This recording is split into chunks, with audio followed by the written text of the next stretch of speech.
Magandang araw sa inyong lahat. Ngayon ay makakapanayam natin ang isang estudyante mula sa ICCT. Alamin po natin ang kanyang mga kasagutan sa ating mga katanungan. Gaano mo kadalas ginagamit ang Filipino sa iyong trabaho o disiplina?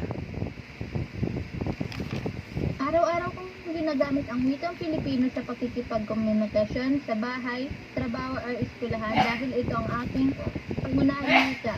Kaya mas mabilis ang aking pakikipagkomunikasyon. Anong mga sitwasyon o gawain ang mas ginagamit ang Filipino?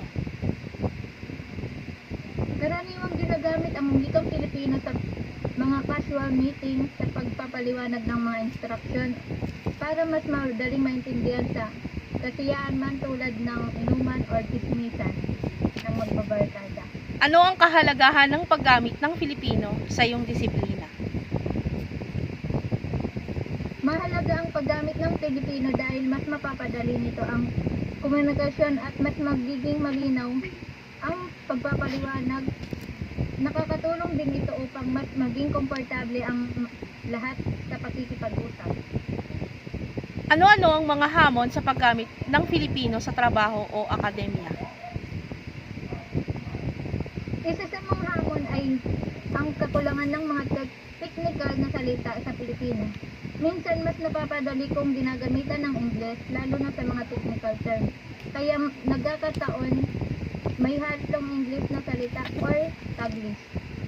Meron bang mga terminolohiyang Filipino na ginagamit mo sa araw-araw? Oo. Mayroon kaming ginagamit sa araw-araw lalo na sa bahay at sa eskwelahan. Halimbawa na lang nito ay ang takdang aralin, pagsusulit, or mag-aaral. Ginagamit namin ang mga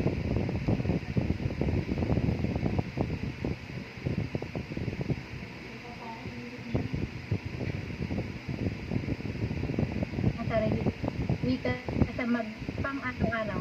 Okay. Paano nakakatulong ang paggamit ng Filipino sa pakikipag-ugnayan sa mga kasamahan o kliyente? Nakakatulong po ito para mas mapadali ang pakikipagkomunikasyon at mas maintindihan namin ang mga sinasabi ng bawat isa. Sa iyong opinyon, dapat bang mas palawigin ang paggamit ng Filipino sa iyong larangan? Oo, dapat lang palawigin ang paggamit ng Filipino upang mas marami pang Pilipino ang makasabay sa larangan at upang maisalin natin ang mga ito sa mga susunod pang henerasyon. Makatutulong din ito upang mapanatili natin ang ating sariling wika. Ano ang mga paraan upang mas mapadali o mapabuti ang paggamit ng Filipino sa iyong larangan? Para sa akin, upang mas mapadali ang paggamit ng wikang Filipino, maaaring gumawa ng mas maraming atlas or mga resource sa Filipino. Nakakaranas ka ba ng kalituhan o hindi pagkakaintindihan kapag gumagamit ng Filipino sa teknikal o akademikong konteksto? Paano nyo ito hinaharap? Oo. Minsan, lalo na sa mga technical terms, kaya minsan pinaghahalo ko ang Filipino sa ating English para maipagpatuloy ko ang ating mga sinasabi or pagpapaliwanag ng mas malinaw.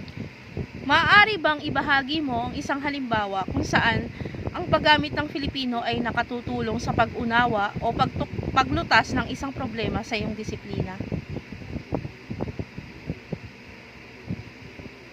Minsan, kapag nagtuturo ang aming English subject teacher, ay ginagamit niya ang mga wikang Filipino para mas maintindihan namin ang lesson.